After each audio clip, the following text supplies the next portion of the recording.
There's something in the air tonight that feels heavy with unspoken words. I don't know if you've been feeling it too, but it's like that moment right before dawn when everything is suspended between darkness and light, when the weight of what wasn't said finally settles into your bones. I'm sensing this energy of someone standing at the edge of a realization they never wanted to reach, and it's creating ripples that are reaching you even if you don't fully understand why yet. This is interesting, because what I'm picking up doesn't feel like your chaos. It feels like someone else's storm finally blowing back toward them. Have you noticed how sometimes you can feel when someone who hurt you is suddenly understanding the magnitude of what they lost? It's not vindictive, it's just inevitable. The universe has a way of bringing truth to the surface when we least expect it, and when we most need to witness it. I'm hearing something like, they thought distance would protect them. And now that distance has become a mirror they can't look away from. There's this energy of hidden pressures that has been building for so long. Someone carried something they never named, a weight they pretended wasn't there while they went through the motions of their life. Maybe they told themselves they were fine, that the decision they made was logical, that walking away or staying distant was the right choice. But pressure doesn't disappear just because we ignore it. It finds cracks. It seeps into dreams. It shows up in the middle of the night when the mind stops performing and the heart finally speaks. What I'm sensing is someone who built a life on a foundation of avoidance, and now that foundation is showing stress fractures. They maintained this silent independence, you know? That kind of self-sufficiency that looks like strength from the outside but feels like armor on the inside. I don't need anyone. I'm better off alone. Emotions complicate things. I've heard those phrases so many times in readings, and they almost always mask a deeper truth, that needing someone and being left wanting is terrifying, so we pretend we never wanted in the first place. But here's where the energy shifts. There's an awakening connection happening, and it's not gentle. It's the kind of awakening that feels like being pulled from deep water, gasping, suddenly aware that you've been drowning while telling everyone you were swimming. This person is experiencing moments of clarity that are almost unbearable because they come with perfect hindsight. They're seeing your face in memories they had locked away. They're hearing your voice in songs they can't skip fast enough. They're realizing that the connection they dismissed or downplayed was actually rare, was actually real, was actually something they may not find again. The energy keeps repeating a message about timing. Too late, too late, too late. But also, now, now, now.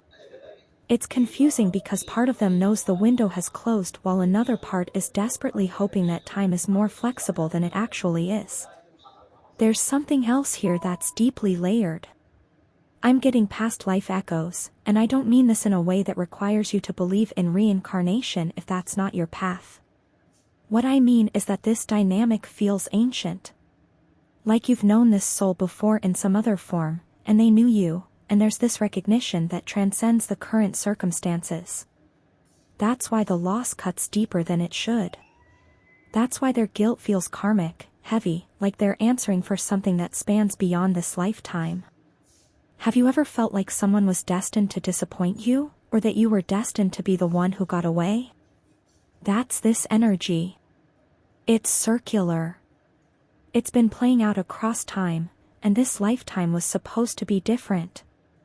They were supposed to choose differently. You were supposed to be the exception to their pattern. But instead, they chose the pattern. And now they're spiraling. I want to talk about what this spiral actually looks like, because I think some of you need to hear this. It's not dramatic. It's quiet.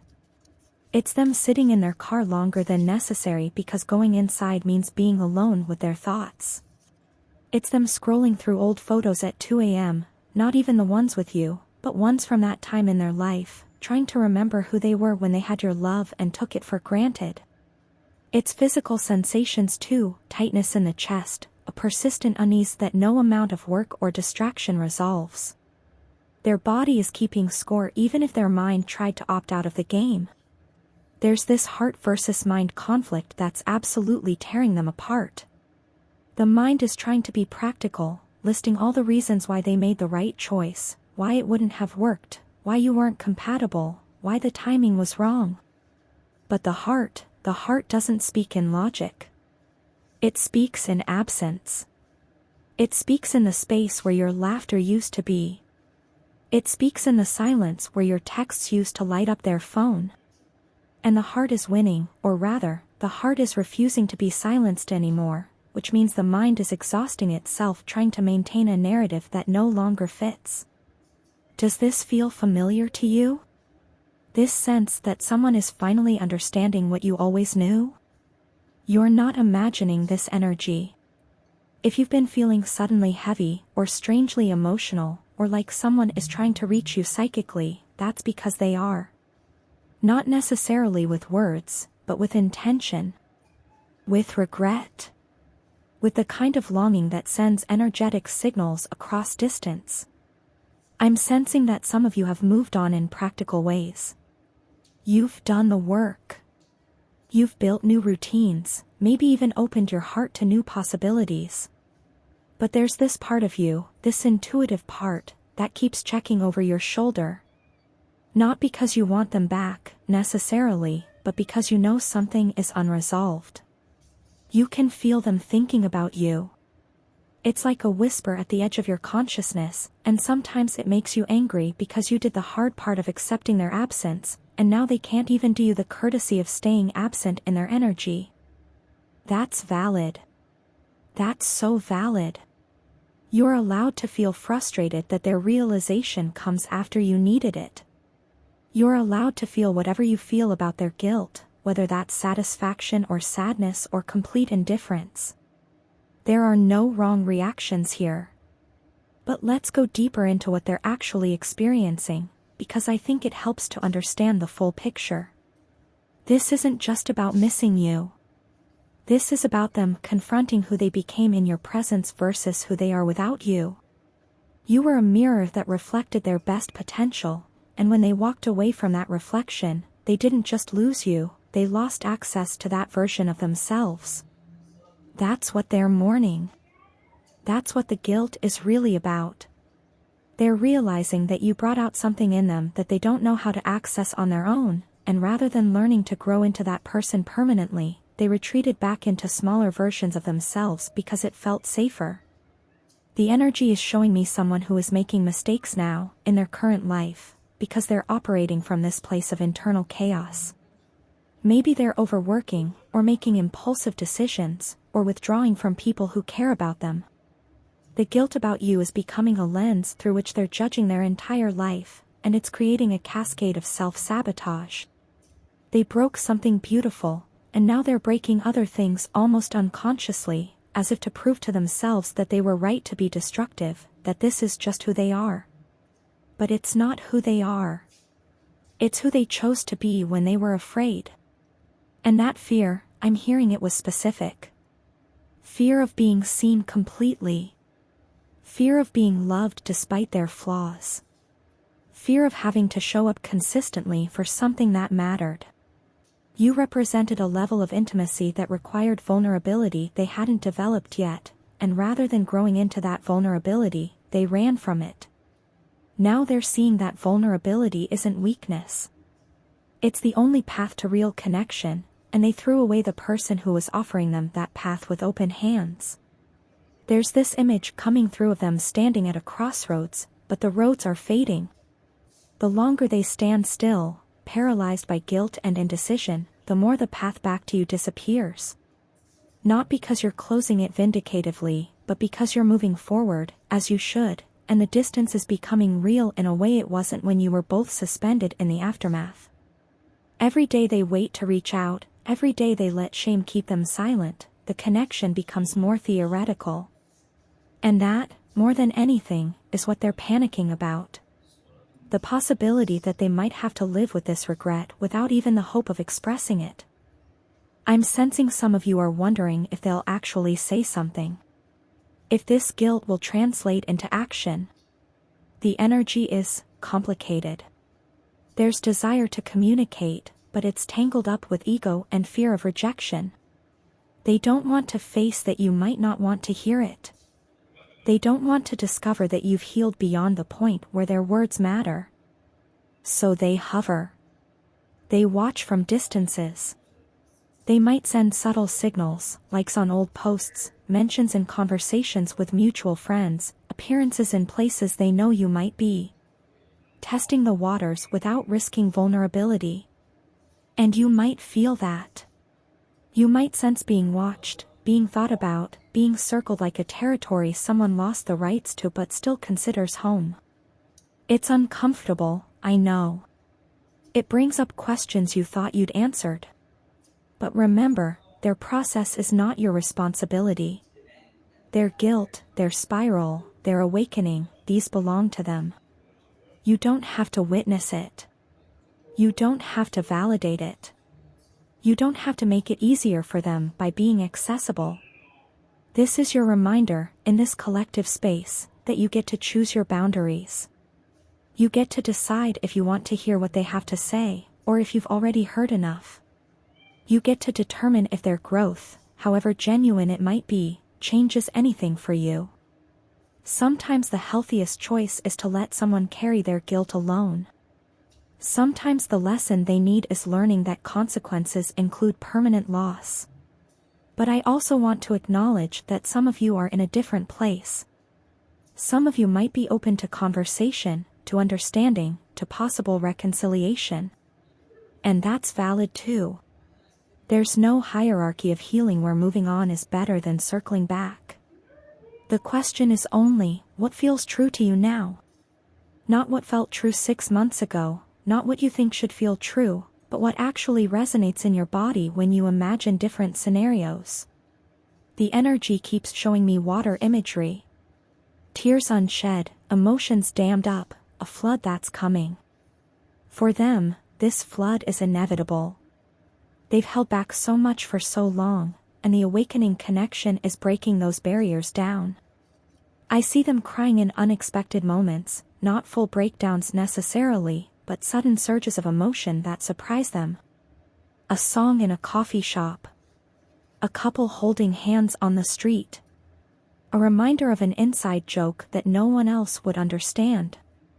The grief is finding its way out in fragments, and each fragment makes them more aware of the whole. For you, the water imagery feels different. It feels like cleansing. Like you've been through your own flood already, and now you're in the quiet after, where the air is clear and you can finally see the landscape of your life without the storm obscuring everything. If you're feeling residual ripples from their energy, it's like rain on a window, noticeable but not drowning. You're not in the same storm anymore. You're witnessing theirs from a different place, and that distance is your protection and your perspective. There's something about the timing of all this that feels divinely orchestrated, even if it's painful. The universe doesn't waste our experiences. Your connection with this person served purposes you might not fully understand yet. It cracked you open in necessary ways. It taught you about your own capacity for love, about your standards, about what you will and won't accept in relationships. And now their realization is serving a purpose for them, whether they embrace the lesson or run from it. The wheel keeps turning. The growth keeps happening, even when we wish it would pause so we could catch our breath. I'm hearing a specific phrase, they have to lose everything to understand what anything meant.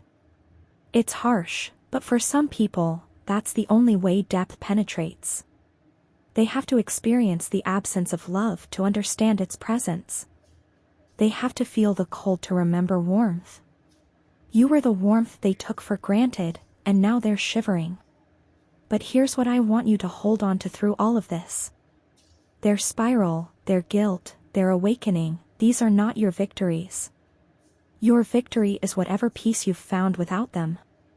Your victory is the love you've maintained for yourself when they stopped providing it.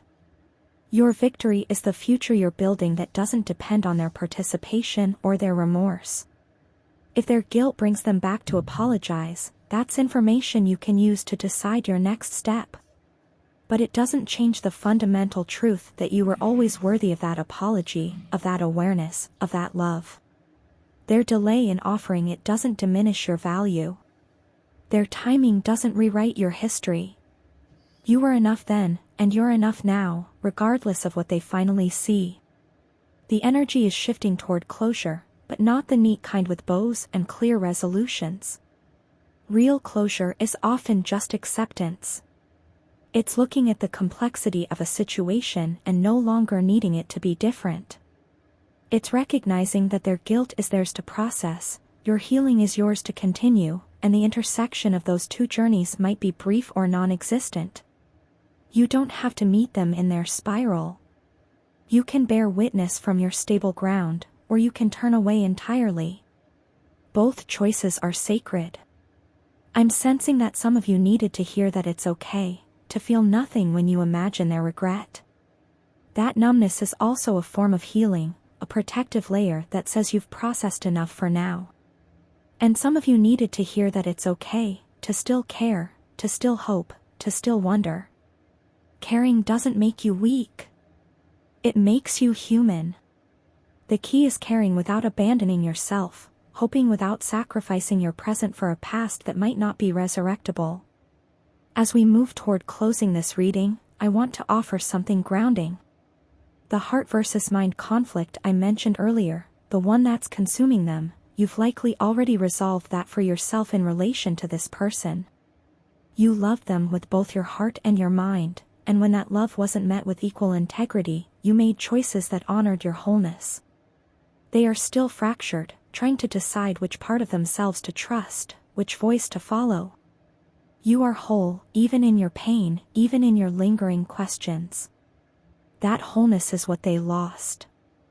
That wholeness is what you kept. Let them spiral. Let them wake up. Let them carry their guilt and their realizations and their too lates.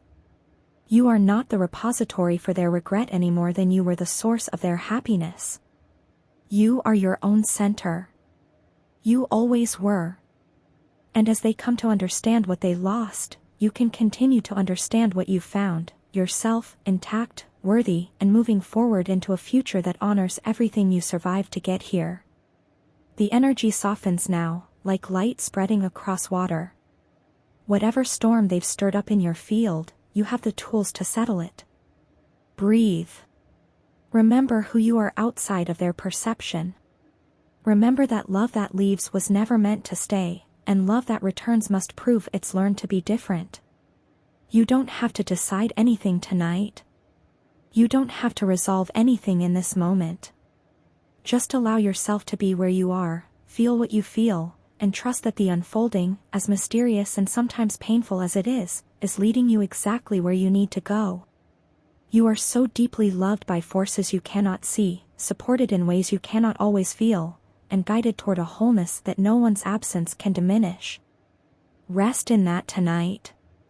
Let the guilt that isn't yours dissolve off your shoulders. Let the love that was always yours settle into your bones. And when you're ready, when you truly feel ready from that place of genuine alignment rather than reactive emotion, then you can decide what, if anything, you want to do with the knowledge that someone out there is finally understanding your worth. It can be a bridge or it can be simply information. The choice, as it always should have been, is entirely yours. Take care of yourself through this energetic shift. Be gentle with your heart. And know that whatever unfolds from here, you have already done the hardest part. You survived the loss. Everything else is just epilogue.